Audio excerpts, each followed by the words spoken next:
Hello दोस्तों, उम्मीद है आप सब बढ़िया होंगे और बेहतर महसूस कर रहे होंगे। हम लोग पढ़ रहे हैं डी.एल.एड. द्वितीय सेमेस्टर का मैथ सिलेबस, जिसमें इसके पहले वाली वीडियो में हमने महत्तम समापवर्तक का परिभाषा और उसके विशेषता के बारे में पढ़ा था। आज हम लोग महत्तम समापवर्तक ज्ञात करने की विधियों के बारे में पढ़ेंगे। ठीक है, तो महत्तम समापवर्तक ज्ञात करने की दो विधियाँ होती हैं। पहला अभाज्य गुणनखंड विधि होता है, जिसे प्राइम फैक्टराइजेशन मेथड कहा जाता है, और दूसरा जो होता है भाग विधि होता है, जिसको डिवीजन मेथड कहा जाता है। तो सबसे पहले हम आते हैं अभाज्य गुणनखंड विधि यानी कि प्राइम फैक्टर मेथड द्वारा मौसा यानी महत्तम समापवर्तक कैसे निकाला जाता है उसको देखते हैं।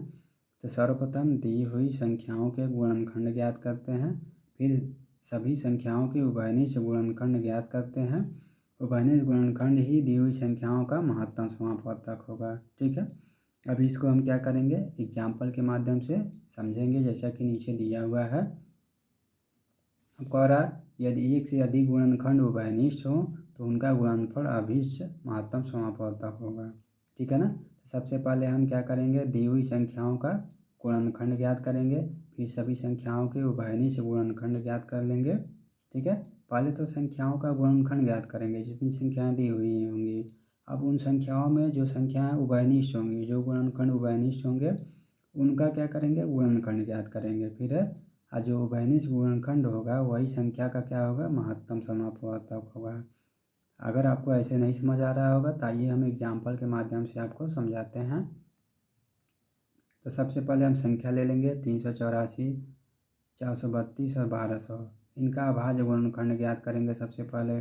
तो 384 का भाज्य गुणनखंड 2 गुणे 2 गुणे 2 गुणे 2 गुणे 2 गुणे 2 गुणे 3 हो जाएगा।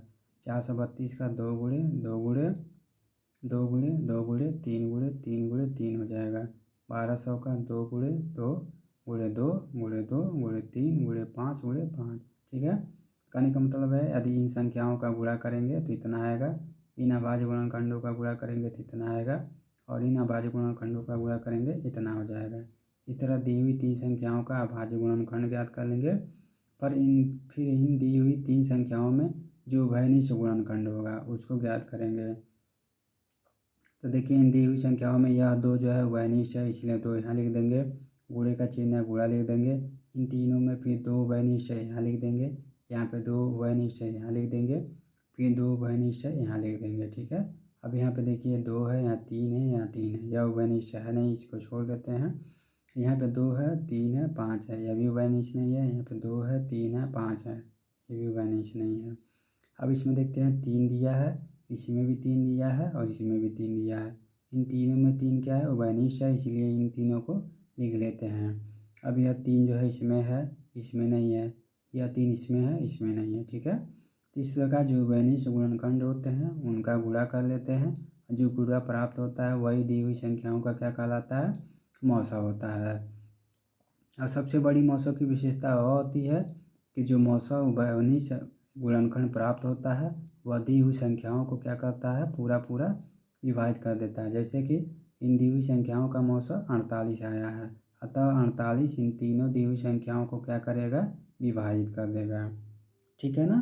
तो यह था आपका अभाज्य गुणनखंड विधि द्वारा मौसा ज्ञात करना। आइए हम देखते हैं भाग विधि द्वारा मौसा कैसे ज्ञात किया जाता है।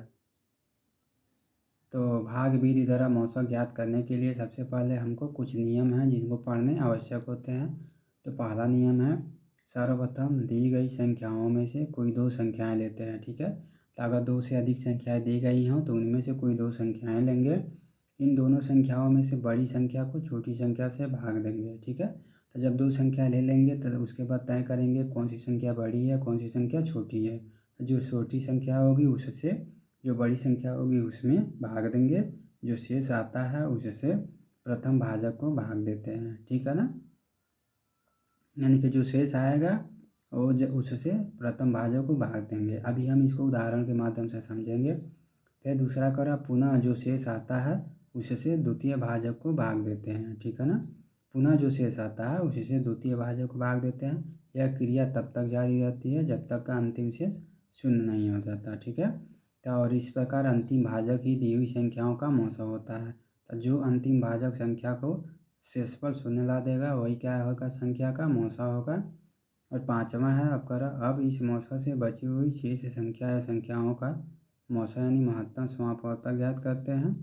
यही मौसा तीनों संख्याओं का मौसा यानी महत्तम समापवर्तक होगा।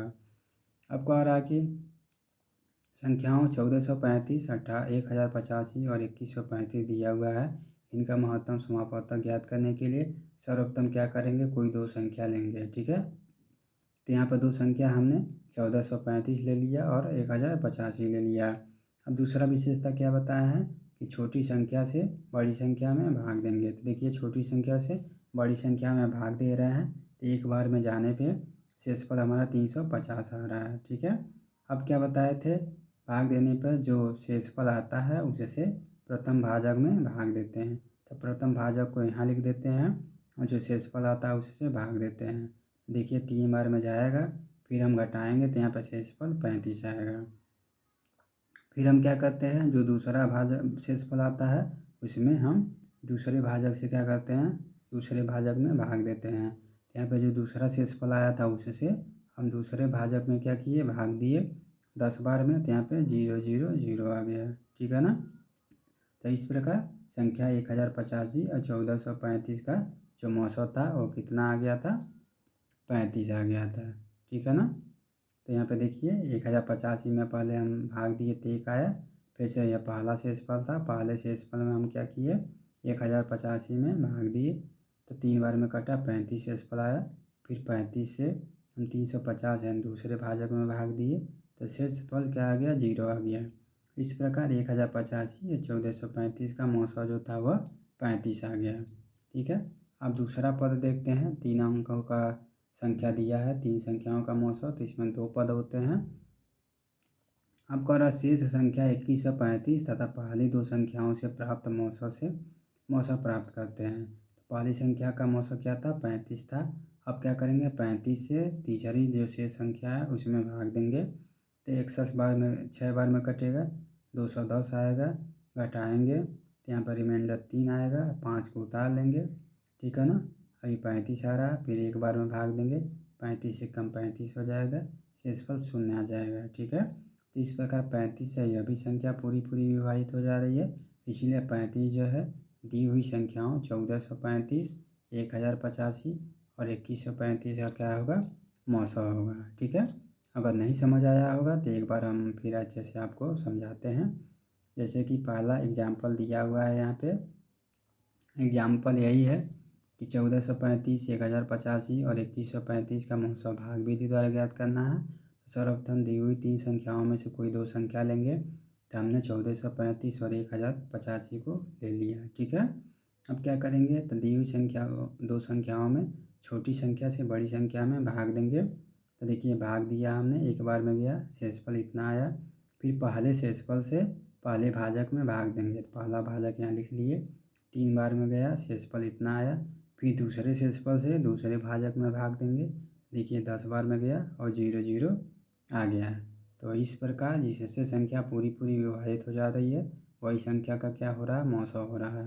इसलिए 1085 और 1435 का मौसा क्या होगा, 35 होगा।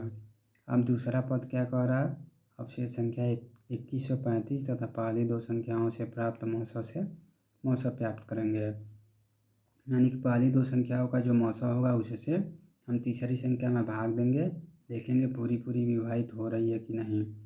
सबसे पहले 35 में भाग देंगे 6 बार में, तो 35 का 210, 210 घटाएंगे, 3 यहाँ शेषफल बचेगा, यह 0 हो जाएगा, 0 0 5 उतर जाएगा, फिर 35 से कम 35 हो जाएगा, शेषफल 0 हो जाएगा। यानी कि 35 भी इन संख्याओं को काट दे रही है, यानी पूरी विभाजित कर दे रही है। अतः जो 35 होगा वह 1435 और 1085 का मौसा तो था ही, और 2135 का भी क्या हो जाएगा, मौसा हो जाएगा। तो इस प्रकार हम भाग विधि से महत्तम समापवर्तक ज्ञात कर सकते हैं। तो उम्मीद है आपको अभाज्य गुणनखंड विधि और भाग विधि से महत्तम समापवर्तक अच्छे से समझ आया होगा। अगर समझ आया होगा तो नोट्स इसका तैयार कर लेंगे, नोट्स बनाएंगे और पुनः पढ़ेंगे तो और बेहतर तरीके से समझ आया होगा। तो चैनल को सब्सक्राइब कर दीजिएगा, लाइक कर दीजिएगा और ज़्यादा से ज़्यादा शेयर कर दीजिएगा और बेल आइकन को दबाते रहिएगा और कमेंट भी करते रहिएगा ताकि मुझे पता चले कि आपको कौन कौन सी समस्याएं हो रही हैं। धन्यवाद।